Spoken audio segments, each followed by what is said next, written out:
Well, good morning again. So for you kids in the room, as I said earlier, we really are better because you guys are here. Because if you look at the things that Jesus says, Jesus actually tells his followers to be more like you if we want to be part of his kingdom. And so we have a lot to learn about what does it look like to be a follower of Jesus by actually looking at you guys. So you guys have a lot to teach us.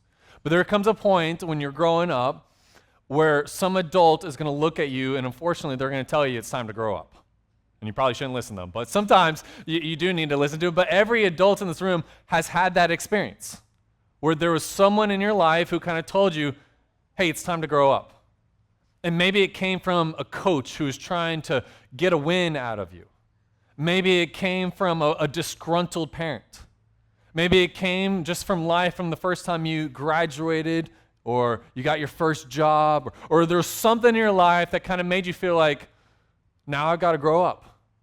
For some here is when you got married. For some here is when you had kids. For some, we're still waiting on it, okay? But it's going to happen one day, right? But that moment comes. That moment comes. I remember the very first time I ever got this impression that it was time to grow up and to be a man. I was 9 years old. I was sitting at a bus stop, and around us were a whole bunch of Army guys getting on a bus to go off to war. My dad was one of them, and he was getting on the bus, and we knew he was going on a 2-year deployment. And I'm looking around, and I'm seeing all these guys who, for a long time, I actually thought they were my uncles because of just how close-knit these guys were into our lives. And I remember looking around and just wondering, what's it going to be like in 2 years? How is this going to change for these men? Or am I going to see some of them again? You can't help but just look at your own dad and wonder the same thing. And I think my dad knew that was going through my mind, so he gave my mom a goodbye kiss. He gave my sister a big hug, and then he pulled me aside and he said, hey, there's going to be a lot of need now.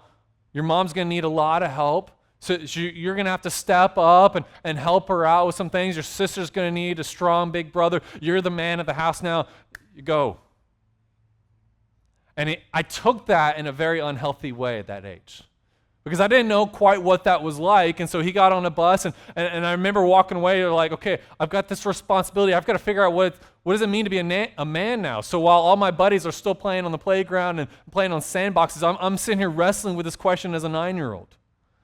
And my only answer was like, okay, well, men are strong and they're protectors because that's what I grew up witnessing. So I kind of poured myself into trying to make myself stronger at a young age in my youth. I was like, okay, I'm going to pour myself into sports and martial arts, and I got really good at those things. And it made me feel confident, like, yeah, I'm fulfilling the mission that I was given. And then we came home one day, and we found evidence that someone had been in our house. And my mom tried to be tough for me and my sister, but I knew she was scared, and I knew that night she slept on the couch and she had a chair propped up against the door.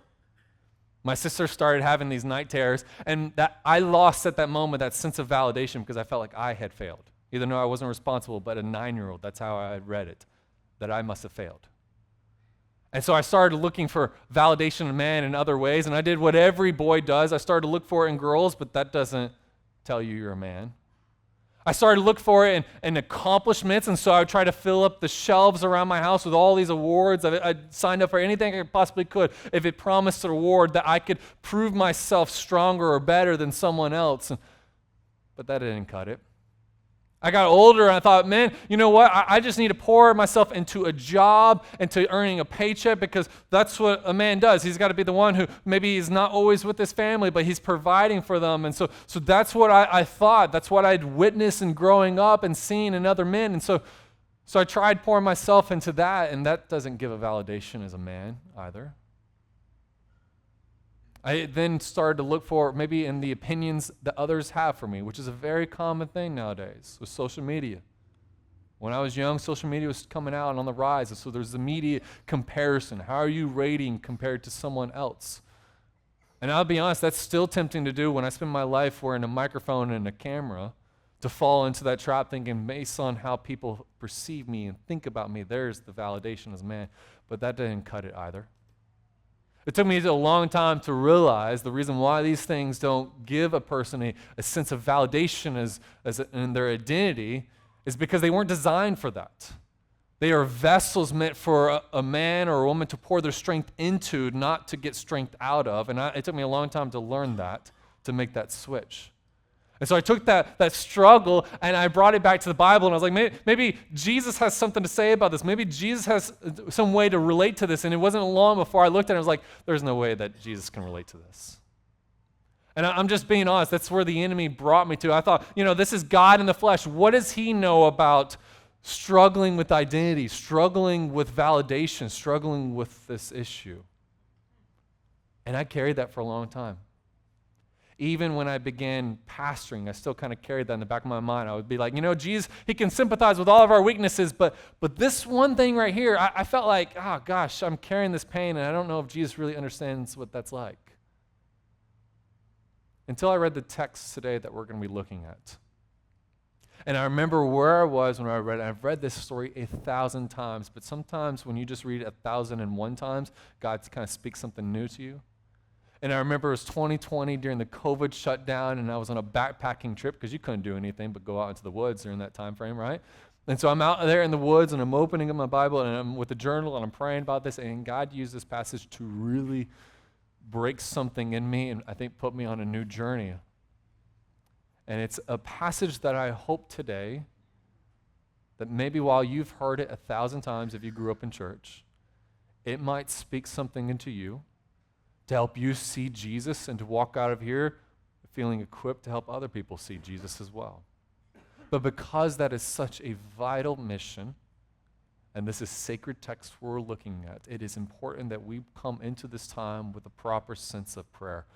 Because like Jeannie was mentioning, we're all coming in carrying something, some part of our heart or our life that needs to find its way back to Jesus. And so it's worth us taking a moment to pray, to give God everything so that we are freed up to hear what he has to say to us this morning. So if you would please bow with me, and we're going to bow our hearts and pray right now.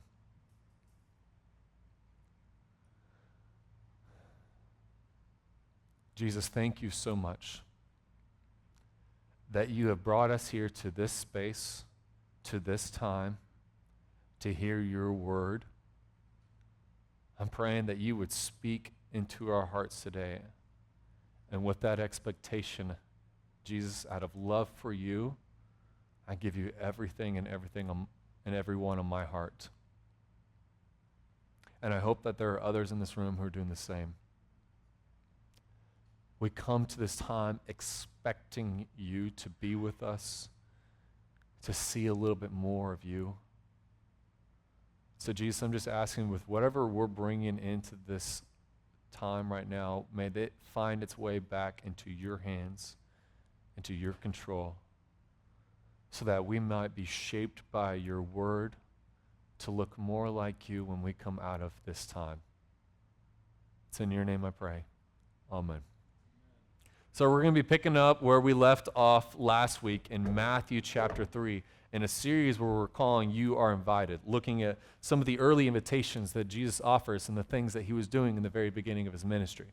So in Matthew chapter 3, what we looked at last week, we saw John the Baptist doing his thing. John's preaching, he's giving this radical message. He's calling people to be ready for whatever God has for them next, and they're getting baptized to say, you know what, I'm tired of my past, I'm tired of where I was before, I want what God wants for me now. So people are coming in massive crowds to get baptized, and then we get to see that Jesus shows up on the scene. Now, in the story of Matthew's gospel, last time Jesus was mentioned and on the scene, he was a toddler. So this is 30 years later. He's lived an average life. No one knows that it is God in the flesh walking around in their midst as he's just going about life in his own little thing. So he shows up on the scene, and we are told that this happens. So we're going to be in verse 13 of Matthew chapter 3. It begins like this. Then Jesus came from Galilee to the Jordan to John to be baptized by him. Now that last phrase is the shocking twist, because right before this, John gives this big sermon. He's like, guys, there's going to be one who is the strong one. He's the one who's going to come and he's going to defeat evil. He's the one who's going to come and lead us into new and greater things. And he's someone you really want to expect and follow. And in Matthew's gospel, Matthew has already been kind of laying out the breadcrumbs of this is going to be Jesus. And now here he is getting baptized. Here's all these people who are getting baptized to say, God, we're tired of our brokenness. We're tired of our struggles. We're tired of all of our past. We're giving them to you. This is the last thing you expect Jesus to be doing, is getting baptized. And to emphasize that, you got to recognize that on this scene are all these religious leaders, these Pharisees, these Sadducees who are standing off to the side who are not getting baptized because they want everyone to think that they're the strong man that's being talked about.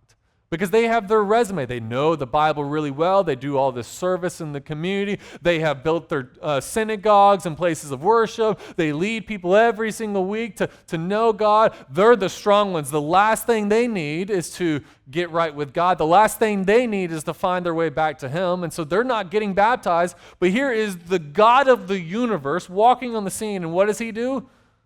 He's like, sign me up for that. I'm getting baptized. It is such a shocking twist that while no one knows who Jesus is, John the Baptist knows. He's the cousin of Jesus. He's like, man, I've been doing all this to kind of prepare people for you. And here's how he responds when he sees Jesus come up and next in line. Verse 14, John would have prevented him, saying, I need to be baptized by you, and do you come to me? John's surprised. He's like, I've been building this whole thing so you could just kind of take over. The last thing you need, Jesus, to be baptized, what I need is to be baptized by you because I'm just like everyone else here, right? But Jesus is sitting here and he's like, you know what? With all these people over here who are admitting that they're broken, that they're weak, that they don't have it all together, that they need to find their way back to God, Jesus wants to be baptized in the same category, in the same camp as them. That's strange. It's a big plot twist. You're not supposed to expect that. And here's how Jesus responds to this. Now, these are the very first words that Jesus says in the Gospel of Matthew. And the way the biblical writers, the way they organize things and write their stories, the very first thing someone says is a huge indicator of where their heart is and what kind of character they have. Here's the first thing that Jesus says in the Gospel of Matthew. Verse 15, but Jesus answered him, let it be so now, for thus it is fitting for us to fulfill all righteousness. Then he, referring to John, consented. So what does Jesus mean here? Well, Matthew's gospel so far has tried to show us that Jesus is the one who truly is right with God. He is the one who's going to fulfill the promises made to Abraham and David. He is the great Messiah we've been looking for. The first 2 chapters are all about laying that out. And now here's Jesus, who knows these things probably of who he is choosing instead to say that the right thing for him to do would to be identified with his people who want to find their way back to God. Not to be identified with the crowd over here that says, man, we're good with God because we've done all these things with God. We go to synagogue every single week. We know the scriptures. We teach other people the scriptures. Look at all the great things we've done for our God. We don't need to be the ones baptized to say, man, we really need to find our way back to Him. And Jesus doesn't identify with that crowd. When he easily could. He could easily have stayed back and be like, this is who I am. Here's the law. You guys are all in trouble. But no, Jesus chooses to identify with us. The us being those who have the heart to say, I need to find my way back to this God in some way. He didn't need to do that because he was God in the flesh.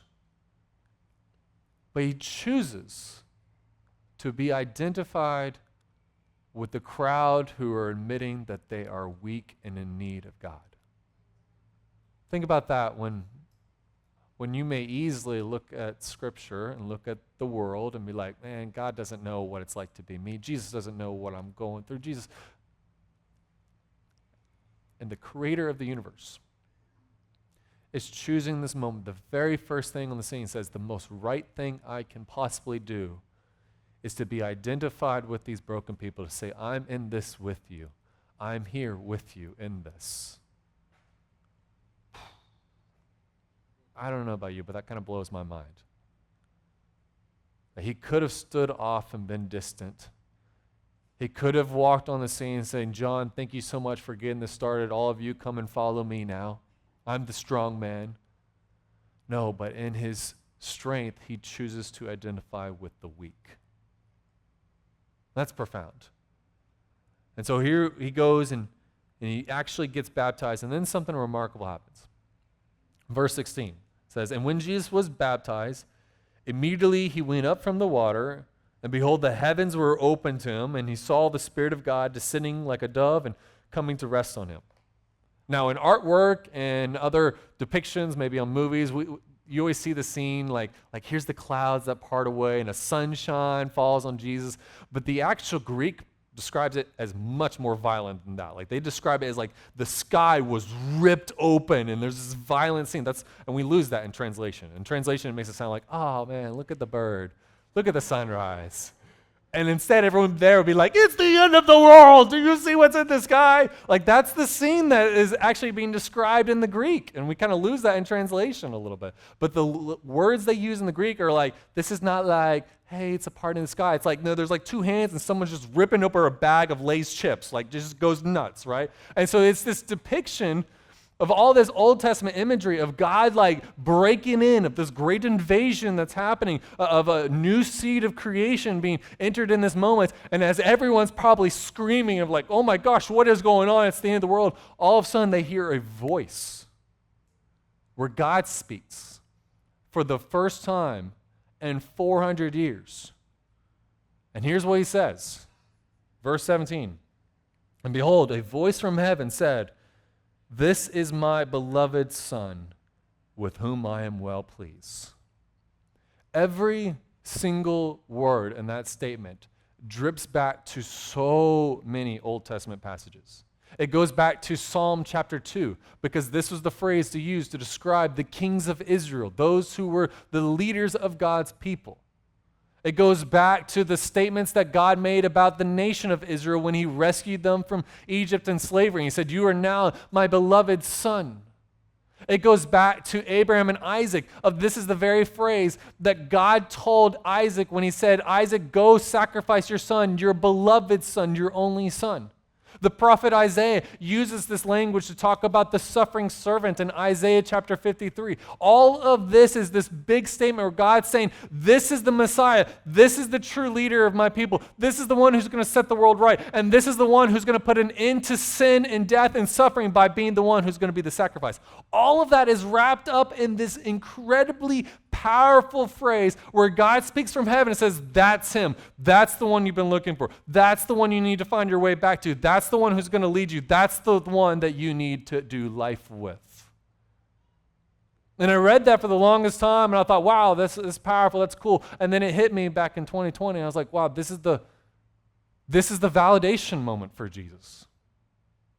This is the moment where his father looks at him and says, you are my son in whom I'm well pleased. This is the statement that in all honest truth, every man wants to hear from their father.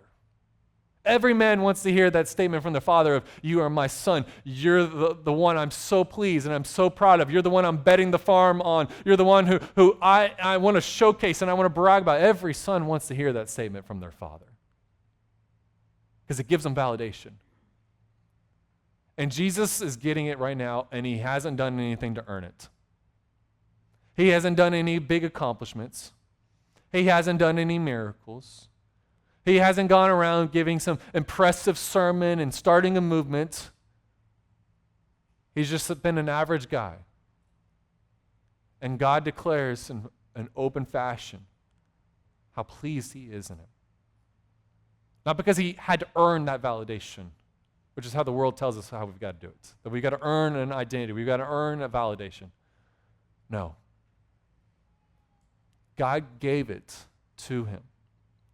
And he was rooted in it because of a relationship. Something that we're invited into as well. Of here was this Jesus choosing in his validation to be identified with the weaker crowd in the eyes of the populace, of those who knew, man, they're not the strong one. They're not the one who has it all together. They're not the one who can say, I have enough. They're the ones who say, man, I am weak and I am in need, but I am wanting this God to be part of my life, and I want to live for him, and I want to live the life he has for me. And Jesus chooses to be identified with them. And this is the statement of how he is the leader of that crowd, of how through him and through them he's going to be fixing this world. He's going to be putting an end to sin and death.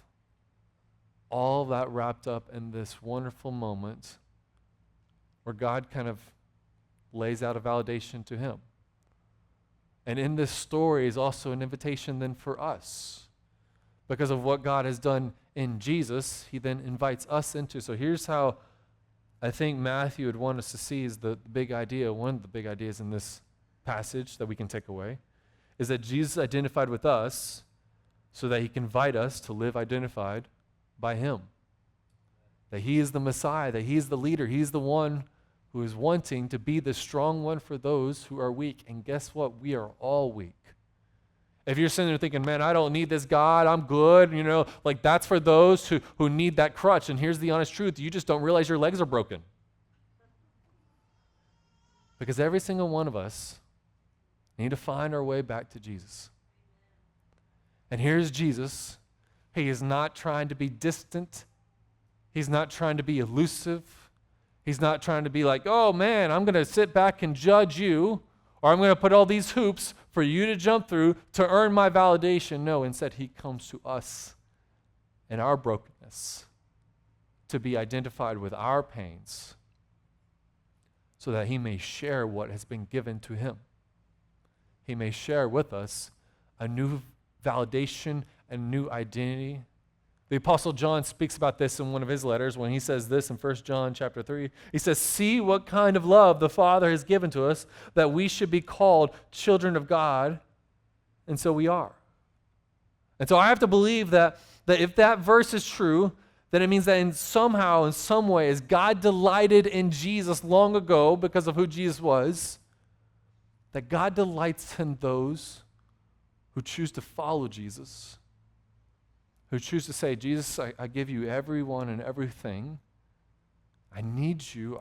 I want you in my life. That in that regard, the same delight that God gave to Jesus long ago is the same delight he shares with us. And that in the journey of following him, may we find more and more that whisper from God saying, you are my child and whom I am well pleased. Because that's what it means to follow Jesus, to hear that over and over and over from a God who is whispering that, who says that. When all the world says, no, you have to be good enough, you have to prove something, you have to earn something.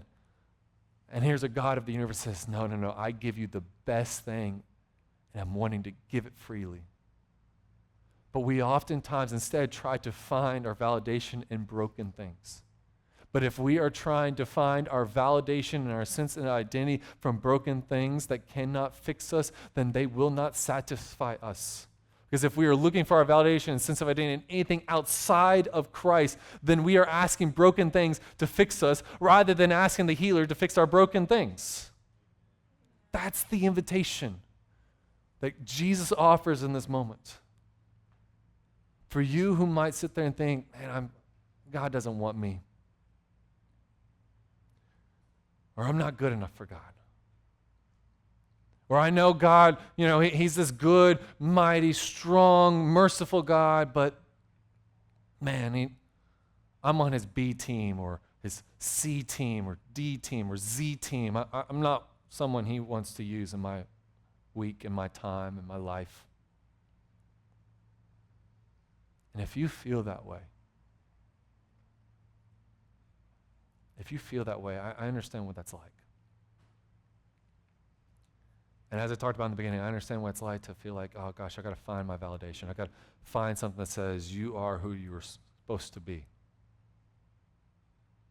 And Jesus knows what it's like to be like that, and he chooses to be identified with people like that in that space so he can lead them to something better. so that they can go and live in that freedom. And he doesn't have to do that. But he does it because of his love, because of his goodness and his mercy, and because, as he said, this is how righteousness is fulfilled. This is the most right thing that he saw he could do. And I hope you walk away with some encouragement from that.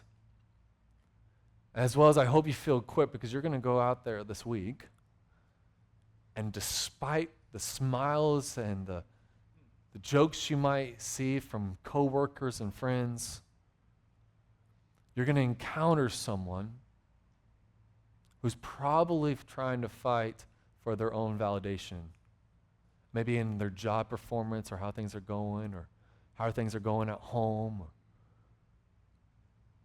or maybe they're just trying to earn the approval of a father and they don't feel like they're good enough. What an opportunity in that moment. Say, man, there is a creator who knows exactly what that pain is like and chooses to step into that pain so he may lead us into something better. And he invites us into something better because he has truly something better for us. That's a great way to live, I think. Won't you pray with me now? I'm going to invite you to bow your hearts with me again. I'm betting that you probably are carrying some sort of pain. That you're carrying something that, gosh, in a world right now that's all about comparison and image management, and maybe you've been sucked into that trap in some way.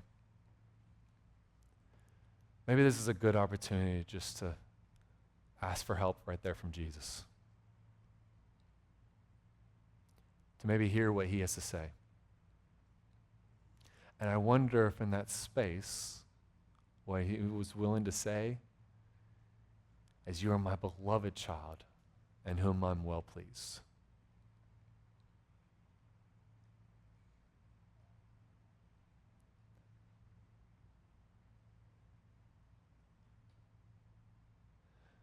Jesus, thank you for who you are.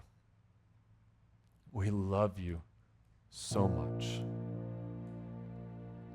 You are the strong one that we need. And oftentimes when we look to ourselves, we oftentimes feel like we're not enough, or we don't have enough to give. We feel like we're trying to earn someone's approval. We're trying to manage our own image, and all the time you're just standing off this side. I'm sure it looks silly to you, as well as it breaks your heart, I'm sure. As you are sitting here trying to get our attention, say, you have something so much better for us. That we don't have to live with these chains, but you choose to identify with us so that you can invite us to live identified by you. So Jesus, thank you for that.